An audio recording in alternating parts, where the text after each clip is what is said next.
Welcome to the second episode of the ABI cast. I happily welcome Bob Bogaard today. He's a master of sales, and we're going to talk about the beauty of sales and its absolute necessity for every entrepreneur. And therefore, I'm going to pass on the word to you, Bob. Maybe you want to introduce yourself quickly. Thank you, Anton. Thank you so much. Yeah, the master of sales. Wow, that's a nice introduction. I like that. If I'm a master, I don't know. I did have quite a few years behind me, so over 25 years in corporate selling, and I'm now training, teaching, and coaching sellers and entrepreneurs in the beautiful world of selling. So thank you. Nice, nice, nice. I think that's quite exciting. And yeah, as we both know, we also had our touch point with sales and LinkedIn, and as far as I know, you're an absolute LinkedIn coach. And what were your pivotal points there? How do you actually end up as a LinkedIn coach? Oh, that's a nice one. Okay, so well, my pivotal moments. I think the first one was back in 2004 when I started with LinkedIn. So at that time, I was within the first million global users of LinkedIn. Today, there are over 1 billion users of LinkedIn. So it was a very small group at that time. A lot of competition on social media networks that were about to get started at that time. And since then, so it's about 20 years now. I've been using LinkedIn throughout my corporate selling life, and it helped me so much in my career, but also in creating clients. And now I'm using it as an entrepreneur, and that's where I was asked by so many clients, how do you do that? How do you optimize it? Which is why I'm now helping my clients to use LinkedIn to create business, to find clients. Yeah, that's definitely exciting. I think it's yeah, definitely a good way to generate clients and leads through the platform. But how is LinkedIn specifically different to other platforms, or how is it also unique to other, like in comparison to other platforms?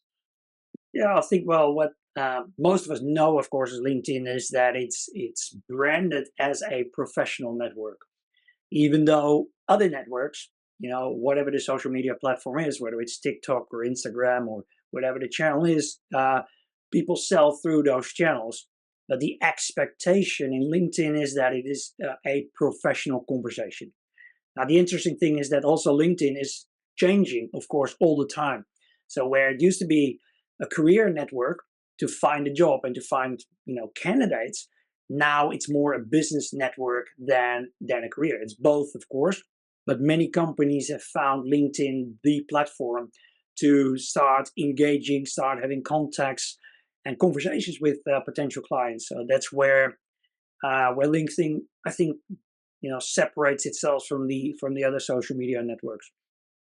Okay, yeah, I think it's definitely a big upside to connect with other people, businesses, right? That's nowadays it has really that core sales focus. Um, what are potential downsides to see? Like you said in the beginning, like yeah, years ago, LinkedIn was more like a community platform just to exchange, to connect in general between people. And now it has more the business focus. So do you see that as a downside, or do you see also other downsides that come along with LinkedIn? I don't see that as a downside, especially now because we also see a more human side growing into LinkedIn. So where up until a few years ago it was almost forbidden to share some personal things, right? We had the Mm. Facebook police, what it's called at that time. So whenever you would post something about your personal life, you had lots of commands. Hey, this is not Facebook. This is a professional network. Please, move to Instagram or Facebook. Now it's more accepted and even enthusiastic to show more about yourself. Now, if there's a downside, I think the biggest downside in LinkedIn is, of course, that it's rented space. So you can build an incredible network, some of them, hundreds of thousands of followers, but it's all rented space. So LinkedIn can change algorithms anytime, and they will. They are changing algorithms anytime, but they can also grant or take away your access if you don't obey the rules or the regulations within LinkedIn. Of course, that means that you're depending on LinkedIn to connect with your network. That may be a downside, but in overall, in the potential that there is, I think it's absolutely worth it expanding and investing in it. Hmm. Yeah. Okay. Yeah. That definitely potential risk that come with LinkedIn, because if you rely that much on LinkedIn because it can be a great sales engine, and then you do something that is against their guidelines, they can ban you. Yeah, that's definitely a liability and a risk that you have to watch out if you advertise your business on LinkedIn. But you just mentioned the fact that the algorithm of LinkedIn is constantly changing, and that's quite interesting, because you see so many LinkedIn influencers nowadays. They have like 100K plus followers, and then they have a one post, for example, just 100, like a few hundred likes, and then they have another one that goes absolute viral, and they have like thousands, over 1,000 likes. How do you explain that? How do you see that? What is the story behind it? Why do they go viral and why not? Yeah, so well, first of all, it's the LinkedIn is one ingredient that impacts your reach, of course. But first comes first, which is you connect with people. So whenever your post has low reach or low engagement, especially engagement, that doesn't necessarily have to do something with the algorithm. It could be that you don't have any engaging post, or you're not sharing value, or you're not using any attractive CTAs. So there's a lot of ingredients that determine whether a post is successful in terms of reach and engagement. There's copywriting in it. Are you using attractive hooks? Are you using user-friendly text? All those things together determine the value or the power of a post. And then, of course, there's also the algorithm, Mhm. which has a massive impact when LinkedIn is changing algorithms. For example, now they're introducing new capabilities, new features, so they're making space in the timeline for Mhm. where traditional posts may now have seen a drop in reach because they're now introducing, for example, short video as one of those new introductions. So more like TikTok kind of videos, 60 to 90 seconds. They're now producing high results because it's new. They're testing out and they're giving space for new creators as well. Yeah, I understand. So it's more about the quality of the post, which decides if your content goes viral or not, or results in a higher engagement. So therefore, how would you structure a post, like when you share content on LinkedIn? How can it be engaging? Because nowadays you see a lot of LinkedIn articles and posts which are written in or which got written in ChatGPT, and you know they unfortunately, it results as well in lack of creativity because they're all the same when it comes to content. So how can you still stand out there with your LinkedIn content? Well, I think it's exactly what you said, right? It's AI generated text or post or content, whether it's video, photo, text. It's very hard to get an emotional connection in those texts. So that's why when it started, it could produce all the right technical formats, right? A right hook, right copywriting, formatting, white spaces, call to actions, everything to the book. So initially, you saw a boost in AI generated posts because they were matching the exact great things. But at the same time, people don't really connect with it, which makes sense because there are no people. So what it ends up with now that you have bots generating posts and there are bots generating commands. So now we have bots communicating with bots. And that's exactly what we as users don't want. And of course, exactly what LinkedIn doesn't want because nobody benefits from there.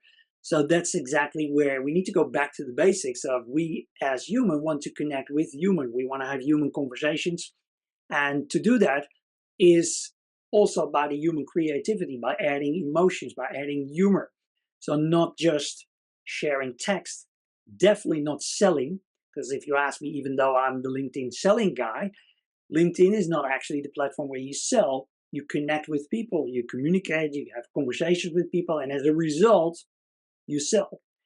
But the more you pitch, the faster you pitch, the easier you lose your audience. So be human, share value, but also share emotion. Infotainment and education, those are, I think, the key words now for LinkedIn. Mm.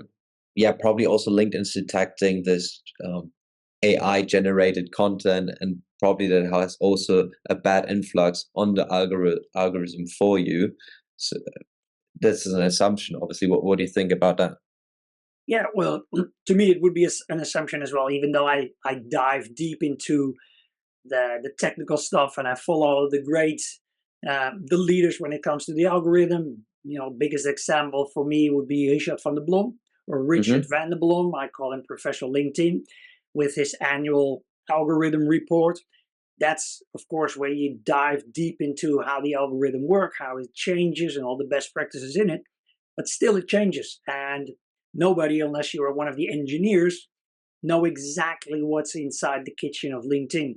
But it's way more important for me, as the expert already said, don't optimize for the algorithm, because we are, in the end, we want to communicate and connect with people. And that's also what LinkedIn wants. So actually there's a win-win between us. So as long as that's your goal and you create content, you share content to connect with people, that's by definition something that the algorithm would support.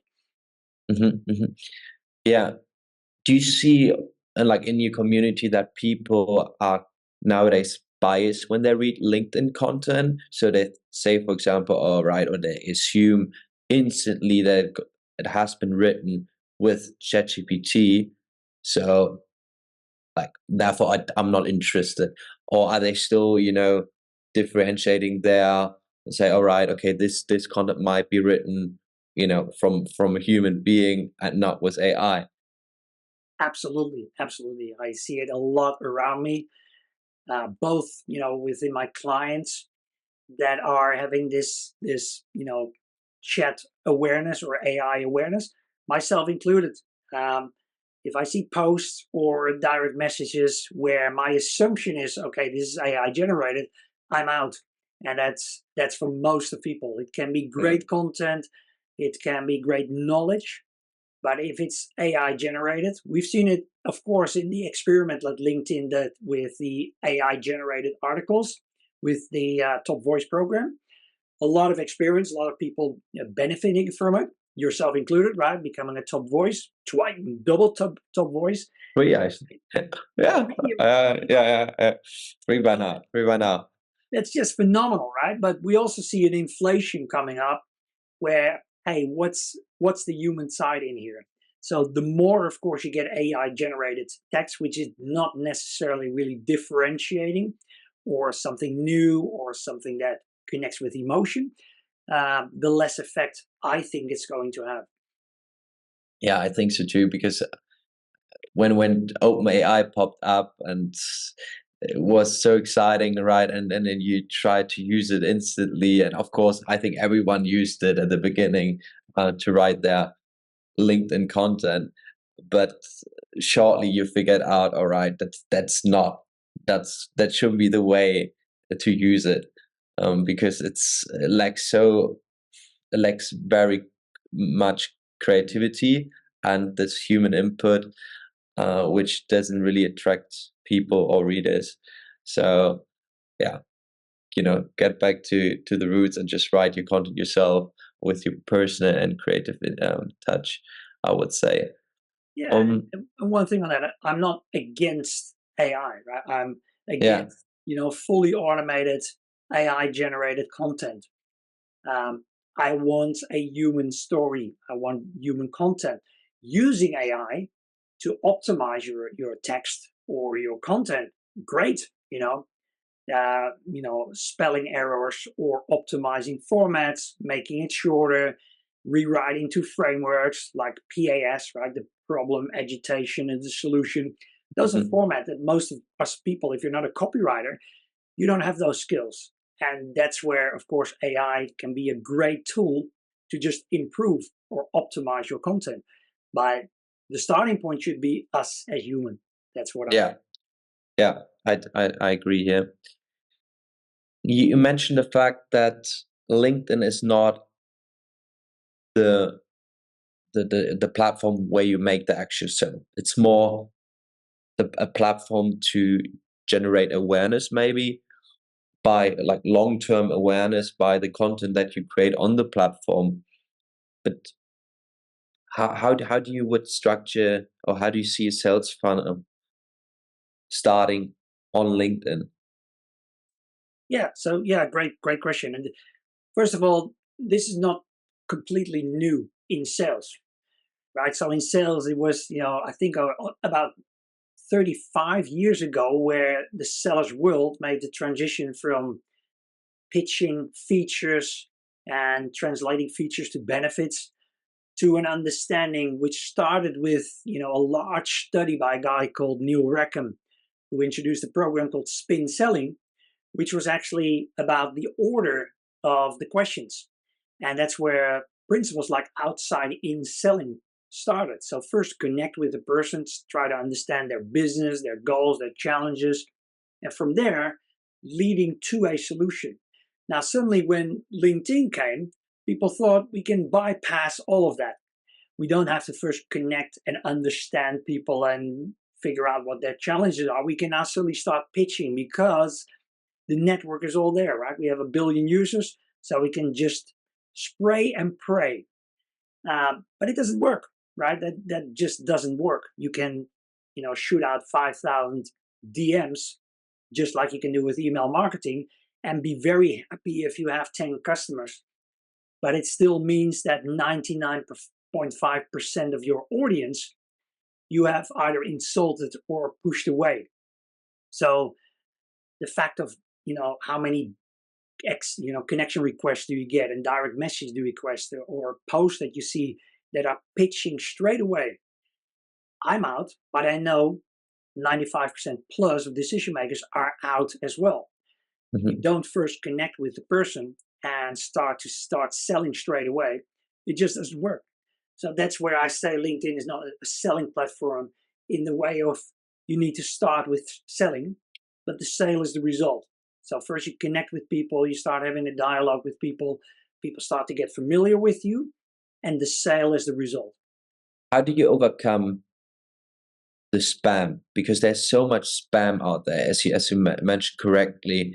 Like me personally, I got spammed all day. Probably the same for you on LinkedIn. Like these direct messages, and it's always repetitive content. So it's like there are different approaches. Obviously, there are the ones that try to sell instantly, like as you said, the shotgun approach, just pitch straight ahead. And then you have the others that try to really build up this relationship. But how, like, I have now the intention to make, or to create leads on LinkedIn who eventually become my future customers, how can I stand out there with my approach to my target audience? Well, you mentioned already one word in it that pretty much is already the answer, right? The repetitive. So once you are a repetition of all the other messages and content out there, that's where you are spam, either in the heads of the people or by the algorithm of LinkedIn, because they're also marking spam or low quality content or even spam. So if you're blocked by people or untagged by people, that's where you risk getting into the spam category of LinkedIn. Well, then there's no reach at all anymore. But also in the human mind, it's exactly the same. So the answer is be different, right? Don't try to target 1 billion users, but really get a good, solid understanding of who do you want to target? Who do you want to engage with? What is your ICP, right? Your ideal customer profile. What makes you unique as Anton? What are your unique selling points? What specific pain points are you solving within your target audience? and then create content that resonates with that target audience as a human and as a company, as a solution. But that's where the difference is, because there's only one Anton. Yeah, but there are millions of bots. Yeah, that's the challenge you have to tackle to really figure out the ICP and design personal content for your target audience. And by that, you're gonna convince them in the long run, ideally. What do you think about cross promoting on, like, by cross promoting, I mean promote your content on different platforms, not just LinkedIn, also obviously Instagram, maybe TikTok, Facebook, all these social media and sales platforms we have out there. Well, I think it really depends on where your audience is, of course. So, what are you selling and where is your audience? In some cases, one of my clients, as an example, has a film studio, a production. He's a filmmaker, and he produces video content for companies and for events. His traditional platform is Instagram, because that's where the video and photo content is. Now he's really investing into LinkedIn because that's where his business audience is. Now, in that case, content repurposing, as we call it, so you create content that you can repurpose on various platforms, can be a great strategy. You can create a long video on YouTube and create a shorter tutorial on LinkedIn and an even shorter version for TikTok, as an example, or Instagram. So then it can be great to repurpose your content. But again, it starts with the question of, hey, where's the audience that you want to engage with? For myself as a person, I stopped Instagram, Facebook, even though, my family and friends may be there, so I may consume on a very occasional basis still, because that's the only way to see my family in Switzerland, for example, on a regular basis. That's why I still use like Facebook or Instagram. But on a business side, I don't create anything. I don't author anything on those platforms. For me, it's 100% LinkedIn. Wow, okay. So even not using it personally anymore. Well, I'm not creating anymore. So I'm Okay. consuming, but Oh, it's you only on consume a regular basis, right? a Where, regular basis. Okay. yeah, Okay. Okay, so it really depends on your business case where to promote your business. So yeah, absolutely, in your case, you say it's yeah, B2B, it's only B2B, so you're gonna focus on LinkedIn. Okay, because what I personally do with my company, because my company is AB Innovation Software Development Company, and we still see a lot of traffic coming through Instagram and TikTok as well, because usually the right hand of the CEO, or the head of digital is a younger guy, for example, and he's active on Instagram or TikTok, and then he sees, for example, a short video, or it's either real or TikTok, and then he gets in touch with us because he sees us and, oh, right, that's they have a different approach. For example, they seem to be quite interesting, and then this let's say the right person of this SEO goes back to CEO and presents ourselves to them, to him, and says, you know what, I think these guys, they're competent. Why shall we not get in touch with them? So that's what we have experienced as a company, that it works as well as a sales funnel. So it's not just LinkedIn. Obviously, LinkedIn is way more effective, but it's like TikTok and Instagram are definitely valid channels to make use of. yeah, yeah, would agree, absolutely. And indeed, if your audience is there, the audience, of course, is bigger than the person buying. So you may have the ultimate decision maker in your case for a software development project, but of course, there's a team around him, the Exact, decision making unit, and exactly, and they may not be active on LinkedIn, but they may be active on Instagram, see you and recommend you to their boss, as an example.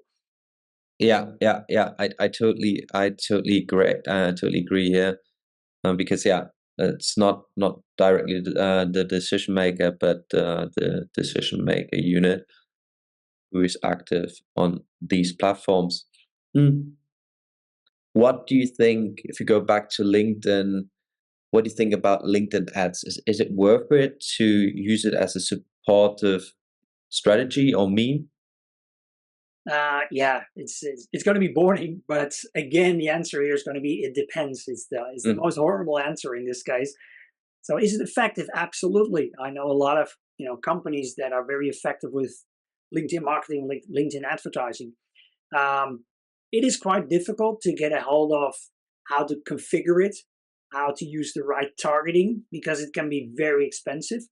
But if you do that, or you have agencies or partners that can help you with that, of course, it's a great way to be very specific to your target audience. But mm. again, there we have the same thing.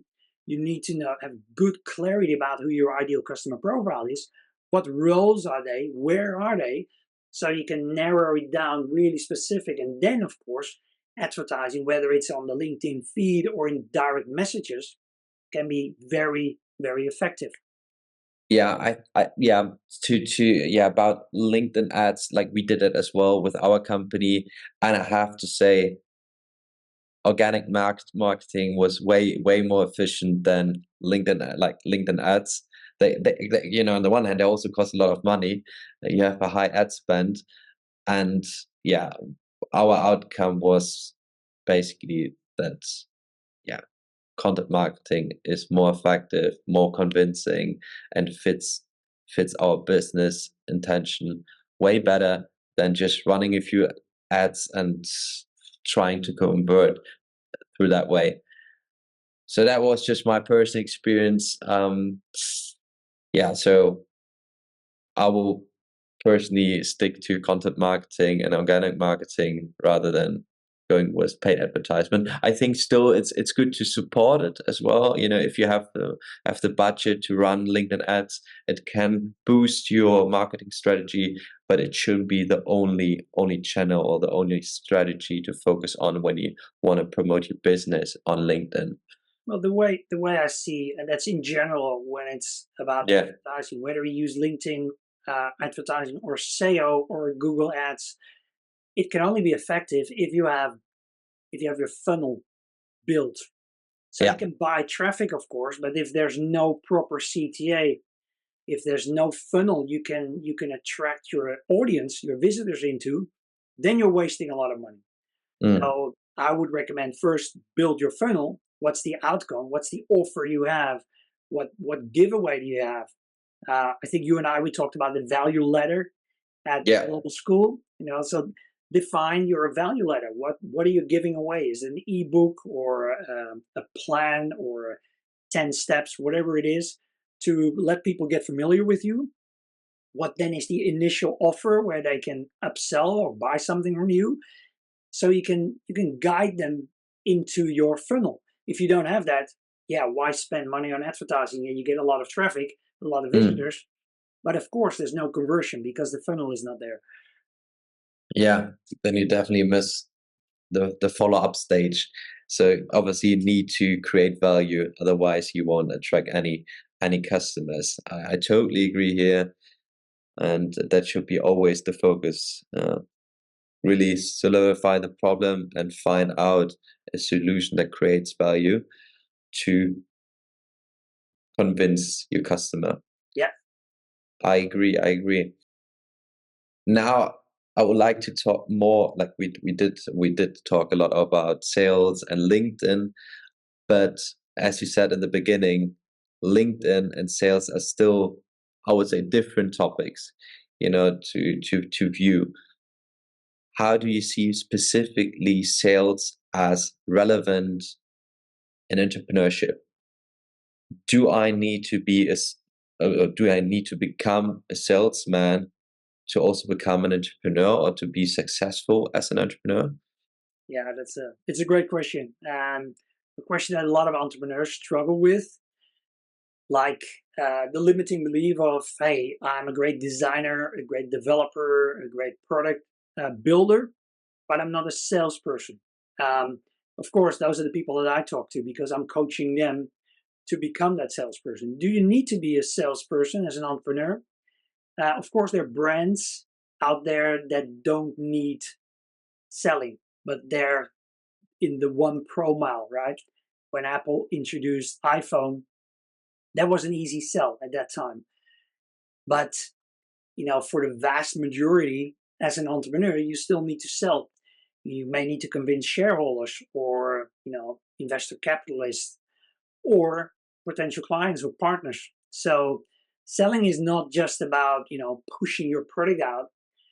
It's about having that conversation and exchanging value. That's so to me, if you're an entrepreneur, I think you need to be a seller. Yeah. I think so too. Definitely, especially when you want to bootstrap your company in the beginning, you don't have any funds, you cannot hire great salespeople, and yeah, to get the first early adopters, the first few customers, you really need to give you personally need to convince them, and therefore, obviously, you need sales skills, the expertise and competence to achieve that. Yeah. And later on, you will have always, touch points where you have to adapt your sales skills. Like even when you talk to stakeholders and shareholders, yeah, you need to be aware of certain sales skills, um, to ensure the sustainability and also the success of your company. I Absolutely. agree. Yeah. Mm, but for example, I'm not too capable of sales. Yeah, let's say as an entrepreneur, and but I have figured out for myself, and a lot of people told me that you need to educate yourself. How can I start off with sales? Like, how can I learn it, and which industry should I start in? Well, starting sales, um, sales to me is more a process than an art, right? To me, it's a little bit of a misconception that um, sales is an art rather than a science. So you're either born a sales or a seller, or you're not. I disagree. Yes, of course, Mm. it's easier when it's for you very easy to connect with people, to have conversations with people, to have influencing skills, persuasion skills, of course. But also, there, the majority have just learned those skills. So you have fundamental skills where, especially as an entrepreneur, as a small business, you're going to need to figure out how do you prospect. If indeed, if you don't have, tens of thousands of euros to get spent to Google Ads or LinkedIn, you just need to figure out what's going to be my way of finding and creating clients. Is it cold calling? Many, especially the younger generations, they don't like that, right? And there's also that perception of, cold calling is dead Mm. by many people. So it's over, it's not effective, it's not working anymore. It's not true. It's just not true. Just to look at the data. It's a numbers game, right? Isn't it? Well, yes, it's a numbers game, but it's also there. It's a connection game. The same applies as in LinkedIn. If you pick up the phone and start pitching, yeah, then you might as well say cold calling is dead, because also there you need to connect with somebody. You need to understand the person before you know that you have something valuable to offer. So cold calling is one, of course, where you can just get started, even though it may sound difficult. And many entrepreneurs say, well, we don't need it anymore because we just need to use LinkedIn. And of course, that takes time. You need to build your following, you need to build conversations. It's taking time. I don't see it as either or from a prospecting point of view, email, social media, traditional kind of cold calling, and all the other channels that are there. You just need to figure out what works for you. And at the same time, my advice is also figure out, hey, what do you get energy from? Mm. If you really drain yourself over and over again over cold calling, that's probably not your channel. And try to figure out something else. But that's just the beginning of the process, right? Then you're having conversation. You need to learn how to add value, how to share value, create value during those conversations, not by just throwing features at them. That's not creating value. Then you need to start convincing, influencing, negotiating, closing. They're all skills within the process where, on a fundamental level, as an entrepreneur, you need to figure out how to do it. Yeah, you mentioned definitely a lot of valid points, strategies and methods and frameworks to apply to increase the success rate of your sales. But still like where can I learn sales, for example? Because yeah, I could start cold calling right now or outbound marketing and try to generate leads through that. But would it be also helpful to join maybe a sales company or a company that has a sales department to get educated on sales before you try your decide for your entrepreneurial journey? Yeah, it's a good question. I think for many entrepreneurs, it's a benefit if they have sales experience. If they become an entrepreneur with some sales experience, yes, it's a benefit. Mhm. You don't have to, but then indeed you're gonna have to learn it, and while you are being an entrepreneur. So you're gonna have to find clients somehow, right? You cannot just outsource it or hire salespeople when you are just getting started. So you just have to figure out how to communicate and how to sell the value of your company. So where do you learn it? Maybe another misperception is a more limiting belief, right? That's still, I'm not a seller, or I'm not ready yet. I'm not good enough yet. I first need to do a course on selling, all those kind of things. I think that's a little bit of a misperception as well. Yes, you do need to learn skills, but the fastest and best way to learn it is just do it. And rather than keep procrastinating and pushing it further, just allocate time blocks. If you're an entrepreneur, you're always busy, your day is always filled. Just start, 3 days a week, allocate 45 minutes, an hour, whatever you're willing to invest, and get into the flow of prospecting. That's most likely the most effective way. I can teach you all the methods, all the skills you need to sell, but if you're not applying them, it's Yeah. just a waste of time and energy, right? So just allocate time blocks, schedule those blocks, protect them with your life, because that's where you're building your business. To me, that's selling. Yeah, I want to follow up there. I think I'm also convinced by the methodology just to do it, just execute, learning by doing, right? But still, you always have these spikes, that like go up and down, and in terms of motivation. So yeah, in sales, you can get frustrated really, really fast. You know that, and how do you overcome this frustration? Like Yeah, how do you tackle that? really valid point, and that's a big struggle, especially in prospecting, right? You have to get used to the no's, right? That's just indeed, as you said, the numbers game. If you're doing cold calling, uh, you have to build the skills, build the skin of getting no's. It's rejections. Our brain doesn't like that. So our brain is popping up all kind of rejection of, don't do that. You're going to hurt yourself. You're going to get rejected. So it's our amygdala that's trying to keep you from doing the selling. And at the same time, once you start appreciating that, hey, that's just a fact of life, right? I want to get through that. I want to connect with people. The way to get there is by getting through those no's. And that's a mindset thing. So once you get into that mindset of, okay, another no, good. I'm one step closer, one no closer to the first yes. And that's where mindset shifts. That's also where your confidence starts Mm, shifting.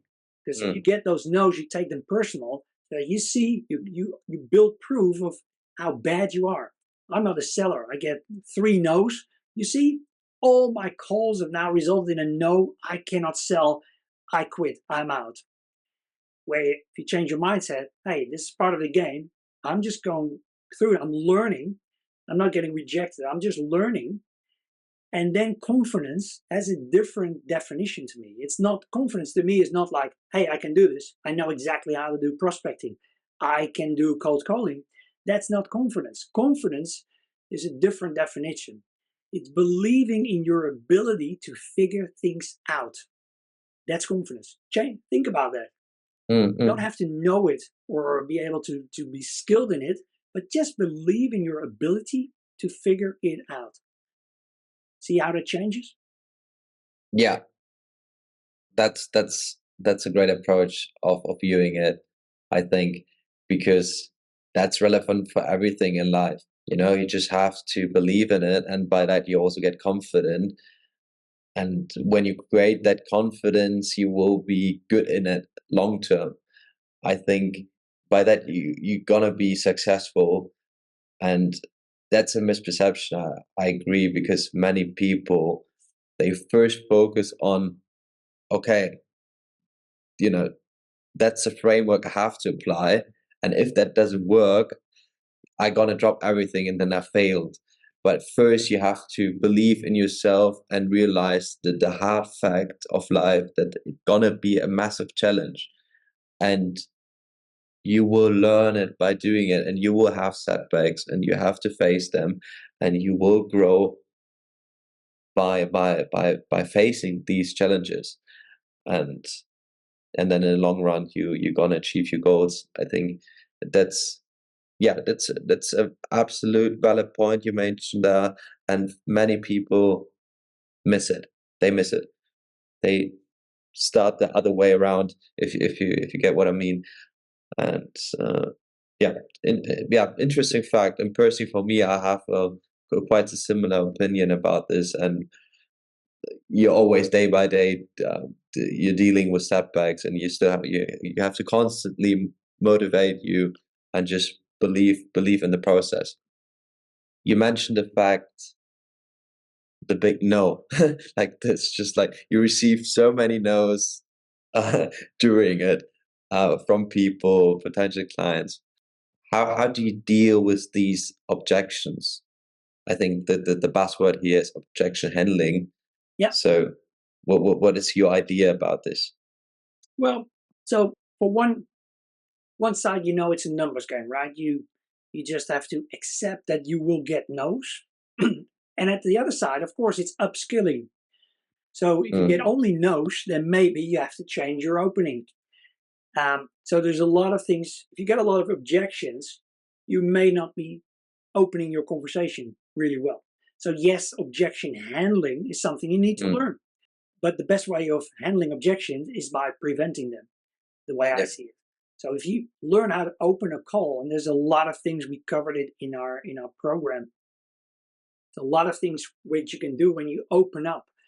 Because if I walk in the street here in Amsterdam, somebody approaches me and starts talking to me, my brain is starting to ask a lot of questions. Who is this person? What does he want from me? Is he wasting my time? Can I trust this person? Can I like this person? It exactly the same happens when you pick up the phone, cold call. And I think you still remember, right, how long it takes our brain on average to make to answer all those questions. You remember? Yeah. It takes really, really long, in my opinion. But I think you have the exact amount of time in your head. Yeah, for the brain, right? On average, it takes Yeah, 7 seconds. yeah, it's crazy Seven long. seconds Yeah. for a person to answer all those questions. Do I like this person? Is this wasting my time? What is he trying to sell? On average, it's 7 seconds. Studied by Harvard Communications, who studied this, which Mm, means that the way you open, is critical. And that hasn't to do with the message, because you're not even mm, there. It's about how you use your tone of voice, how transparent you are, showing respect to people, how you connect with people. Those are the things that already get you to the first part of the conversation, right? So, yes, objection, you get objections, and that's also things you can learn.